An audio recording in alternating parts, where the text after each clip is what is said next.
जय सिया राम दोस्तों। तो आज हम बात करेंगे खरमास के महीने के बारे में। ये महीना बहुत ही ज़्यादा अशुभ माना जाता है। ऐसा क्यों कहा जाता है, इसके बारे में भी मैं आपको बताऊंगी। इस महीने में हमें क्या करना चाहिए, क्या नहीं करना चाहिए, और इस महीने में सूर्य उपासना हमें किस प्रकार से करना चाहिए। अभिजीत मुहूर्त के बारे में भी बात करेंगे, धनु संक्रांति के बारे में भी बात करेंगे। तो आगे हम अपना टॉपिक स्टार्ट करते हैं। आपका मैं ज़्यादा समय वेस्ट नहीं करती हूँ। तो ज्योतिष शास्त्र में बताया गया है कि सूर्यदेव सभी ग्रहों के राजा कहे गए हैं और इनके द्वारा किए गए राशि परिवर्तन को बहुत ही ज्यादा महत्वपूर्ण भी माना जाता है। जब जब सूर्यदेव धनु राशि में प्रवेश करते हैं, उसी दिन से खरमास के महीने की शुरुआत हो जाती है। तो खरमास का महीने का एक जो दूसरा नाम है, उसे हम मलमास का महीना भी कहा जाता है। इस साल यह महीना 16 दिसंबर 2023 से शुरू होकर के 15 जनवरी 2024 तक रहने वाला है। इस दौरान कोई भी शुभ कार्य नहीं किए जाते हैं, जैसे मुंडन, सगाई करना, या फिर आप कोई नई प्रॉपर्टी नहीं खरीदना चाहिए। इस टाइम पर आप कोई नई कार नहीं खरीद सकते हैं। सूर्य जब धनु राशि में प्रवेश करते हैं तो इसे धनु संक्रांति कहा जाता है। एक महीने सूर्य देव धनु राशि में ही रहते हैं। इसके बाद जब वह मकर राशि में प्रवेश करते हैं तो आप सबको पता ही होगा कि उस टाइम पे हम मकर संक्रांति का त्योहार मनाते हैं। तो उसी के साथ जो है वो खरमास के महीने का भी समापन हो जाता है। पद्म पुराण में कहा गया है कि धनु संक्रांति में किए गया ध्यान, जाप, पुण्य या दान कर्म का जो फल होता है वो 86,000 गुना पुण्यदायी माना जाता है। आइए सबसे पहले जानते हैं कि आखिर खरमास में क्यों नहीं होते हैं कोई भी मांगलिक कार्य। तो एस्ट्रोलॉजी के अकॉर्डिंग सूर्य जब गुरु की राशि धनु या फिर मीन राशि में प्रवेश करते हैं तो वह अपने गुरु की सेवा में लग जाते हैं और उनका जो प्रभाव होता है वो संसार से कम हो जाता है। इसी कारण से इस वक्त कोई भी शुभ कार्य नहीं किया जाता है और ये भी माना जाता है कि खरमास के दौरान गुरु का जो बल होता है वो भी कमजोर हो जाता है और किसी भी शुभ कार्य के लिए सूर्य और गुरु का शुभ होना और मजबूत स्थिति में होना बहुत ही ज्यादा अनिवार्य होता है। इस वजह से भी इस महीने में कोई भी शुभ कार्य नहीं किए जाते हैं। तो आज मैं आपको बताती हूँ कि इसके पीछे की आखिरकार कथा क्या है। तो ग्रंथों के अनुसार ऐसा कहा गया है कि सूर्य देव उन देवताओं में से एक हैं जिनके अपने काम से उनको आराम लेने पर रोक है, क्योंकि ऐसा करने से सृष्टि का कामकाज प्रभावित होता है और जीवन का अस्तित्व जो है वो भी संकट में पड़ सकता है। इसी वजह से भगवान सूर्य 7 घोड़ों के रथ पर सवार होकर लगातार परिक्रमा करते रहते हैं, लेकिन उनके घोड़ों को आराम की जरूरत होती है। वे भूख प्यास लगने से थक जाते हैं। इस तरह ब्रह्मांड की परिक्रमा के दौरान घोड़ों की दयनीय दशा को देखकर सूर्यदेव उनको पानी पिलाने के लिए एक तालाब किनारे पहुंचे, लेकिन उन्हें ऐसा एहसास हुआ कि रथ रुक गया तो सृष्टि का जो चक्र है वो प्रभावित हो जाएगा। इस दौरान उनकी नजर जो है वो तालाब किनारे घास चर रहे 2 खर यानी कि गधों पर पड़ी। तो इस वजह से सूर्यदेव ने दोनों खरों को अपने रथ में जोड़ लिया और परिक्रमा करने लगे। इसका असर यह हुआ कि खर की जो गति होती है वो बहुत ही ज्यादा धीमी होती है। उसके कारण सूर्यदेव की परिक्रमा की गति भी धीमी हो गई। किसी तरह 1 माह का चक्र पूरा हुआ। इस बीच धीमी गति से सूर्यदेव ने परिक्रमा का काम पूरा किया। तब तक घोड़ों को भी आराम मिल चुका था। हर 100 वर्ष में इसी तरीके का चक्र चलता रहता है और इस बीच 1 माह का खरमास भी आता है। माना जाता है कि जिस महीने सूर्यदेव प्रभावित हुए उस महीने का बुरा असर जो है वो इंसान पर भी पड़ता रहता है। खरमास का जो शब्द है वो 2 शब्दों से मिलकर बना है। एक तो होता है खर और दूसरा मास। खर का अर्थ होता है गधा और मास का अर्थ होता है महीना। मान्यता है कि सूर्य देव तेज गति से चलते रहते हैं, इसी से पृथ्वी पर जीवों को ऊर्जा मिलती है। लेकिन धनु संक्रांति के बाद 1 महीने तक गधे सूर्य देव के रथ में जुड़े रहते हैं, जिससे उनके रथ की जो गति है वो धीमी हो जाती है। इससे हमारी पृथ्वी पर जीव प्रभावित होते हैं। तो ये थी वो कथा जिससे हमको ये पता चला कि इस महीने में आखिरकार शुभ कार्य क्यों नहीं किए जाते हैं।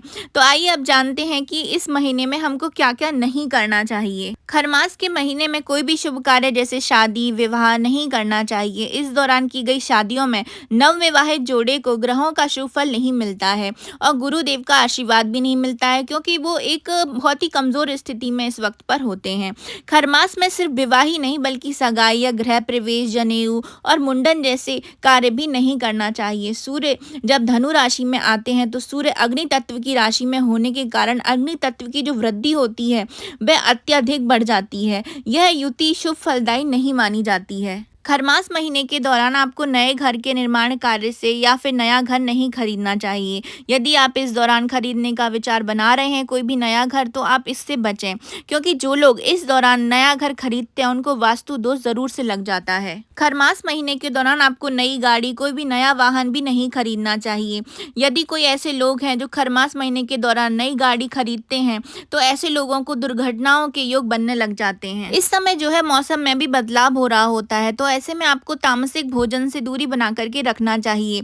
जो तेल, ज़्यादा मसाले वाला खाना है वो आपको इस समय पे नहीं खाना चाहिए, क्योंकि जो सूर्य देव की शक्तियाँ हैं वो इस समय पे कमज़ोर होती हैं, और हमारे जो खाने की पाचन शक्ति है वो हमारे पेट में जठराग्नि से होती है। अगर अग्नि की ही जो है मात्रा वो कमज़ोर हो जाएगी तो खाना पचने में समस्याएँ आती हैं।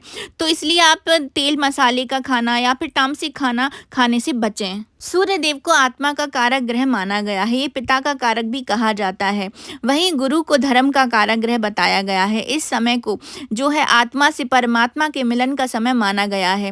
धार्मिक दृष्टिकोण से ऐसी मान्यता है कि इस समय सूर्य और गुरु साथ होते हैं तो देव ध्यान, यज्ञ, तप आदि कर्म करना शुभ फलदायी रहता है।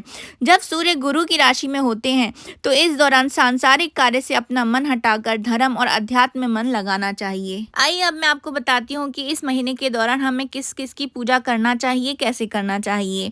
तो सूर्य सबसे पहली आती है सूर्य की उपासना। इस महीने में सूर्य देव की पूजा करना अति अति अति फलदायी कहा गया है।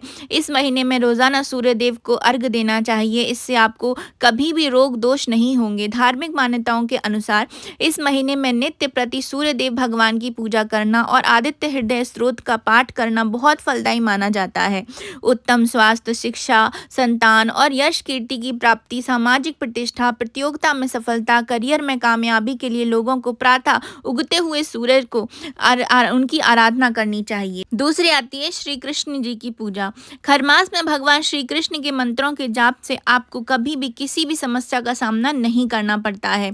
खरमास में व्यक्ति को अपने इष्ट देव की पूजा, सेवा एवं दान पुण्य करने से उस व्यक्ति के पुण्यों में वृद्धि होती है और जीवन में आए संकट दूर होने लगते हैं। इस महीने भगवान विष्णु के किसी भी अवतार और शिव परिवार की उपासना करना विशेष फलदायी माना गया है। तीसरी आती है सत्यनारायण की कथा। जी हाँ, हर संक्रांति के दिन भी सत्यनारायण की कथा आप कर सकते हैं या पूर्णिमा के दिन भी कर सकते हैं, लेकिन खरमास महीने में सत्यनारायण की कथा को पढ़ना बेहद ही ज्यादा शुभ माना जाता है। इससे अक्षय फल की प्राप्ति होती है। चौथा आता है तुलसी, केला और पीपल की पूजा। खरमास के पूरे महीने में तुलसी जी को नियमित जल देने और संध्या के समय दीपक प्रज्वलित करने से माँ लक्ष्मी की कृपा प्राप्त होती है। इसी प्रकार पीपल और केले के पेड़ की पूजा करने से भी उत्तम फलों की प्राप्ति होती है। इस महीने में गरीब लोगों और जरूरतमंदों की मदद करने से आप पर ईश्वर का आशीर्वाद बना रहता है। इस समय पे तिल, गुड़, गर्म कपड़े, कंबल आदि इस महीने में दान करना अत्यधिक शुभ माना गया है। तो ये वो कार्य थे जो मैंने आपको बताया कि इस मास में आपको करना ही चाहिए। तो अब मैं आपको बताती हूँ कि इस महीने में सूर्य पूजा का क्या महत्व है। तो ऋग्वेद के अनुसार ऐसा कहा गया है कि सूर्य देव में पापों से मुक्ति दिलाने का, रोगों को नाश करने का, आयु और सुख में वृद्धि करने व गरीबी दूर करने की अपार शक्ति होती है। यजुर्वेद के अनुसार सूर्य देव की आराधना इसलिए की जानी चाहिए क्योंकि कलयुग में एक वो ही साक्षात देवता हैं और उनसे हमारा कोई भी काम या व्यवहार छुपा नहीं रहता है। शास्त्रों के अनुसार सूर्य नारायण को सुबह नमस्कार करने से आयु, आरोग्य, धन, धान्य, क्षेत्र, पुत्र, मित्र, तेज, वीर, यश, कांति, विद्या, वैभव और सौभाग्य आदि प्राप्त होता है एवं सूर्य लोक की प्राप्ति भी होती है। ऐसा माना जाता है कि प्रातःकालीन उगते हुए सूर्य को जल देने से व सूर्य को जल की धार में से देखने से जो आंखों की रोशनी है वो भी बढ़ जाती है। भगवान श्री कृष्ण कहते हैं कि जो भी व्यक्ति पूरी श्रद्धा और भक्ति के साथ सूर्य देव की पूजा करते हैं उन्हें ज्ञान की प्राप्ति होती है। अब मैं आपको बताती हूँ कि सूर्य देव की पूजा आपको कैसे करनी है। तो सुबह स्नान करने के बाद भगवान सूर्य देव को जल अर्पित करें। इसके लिए तांबे के लोटे में जल भरें, इसमें चावल, लाल फूल एवं गुड़ डालकर सूर्य देव को अर्घ अर्पित करें। जल अर्पित करते समय सूर्य देव के इन मंत्रों का जाप अवश्य करना चाहिए। वो मंत्र हैं ओम सूर्याय नमः, ओम भास्कराय नमः, ओम आदित्याय नमः, ओम दिनकराय नमः, ओम दिवाकराय नमः। इसके अलावा शुभ फलों की प्राप्ति के लिए सूर्य से संबंधित चीजें जैसे तांबे तांबे के बर्तन, पीले या लाल वस्त्र, गेहूं, गुड़, माणिक्य, लाल चंदन आदि का भी दान करना चाहिए। अच्छा स्वास्थ्य, शिक्षा, संतान और यश कीर्ति की प्राप्ति, सामाजिक प्रतिष्ठा, प्रतियोगिता में सफलता, करियर में कामयाबी के लिए लोगों को प्रातः उगते हुए सूर्य को, लाल सूर्य की आराधना जरूर करना चाहिए। जिन लोगों को बार बार चोट लगती हो, शरीर में कैल्शियम की कमी हो, दुर्घटना के शिकार होते रहते हो या अधिक होते हो, या फिर अपने जान जाने का उनको भय हो, यदि वे लोग दोपहर के समय अभिजीत मुहूर्त में सूर्य देव की आराधना करें तो उन्हें बहुत लाभ होता है।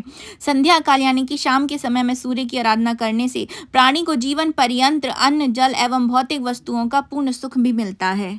अब मैं आपको बताती हूँ कि अभिजीत मुहूर्त कब होता है। अभिजीत मुहूर्त का जो समय होता है वो होता है दोपहर के बिल्कुल 11:30 से 12 बजे का जो बीच का टाइम होता है उसे अभिजीत मुहूर्त कहा जाता है। और इस मुहूर्त में सूर्य देव की पूजा करना अत्यधिक लाभदायी माना गया है। तो ये थी मेरी छोटी सी जानकारी खरमास को लेकर। भगवान सूर्य देव की आराधना को लेकर आपको कैसी लगी कमेंट बॉक्स में ज़रूर बताइएगा। तो अभी मैं आपसे लेती हूँ विदा। जय सिया राम।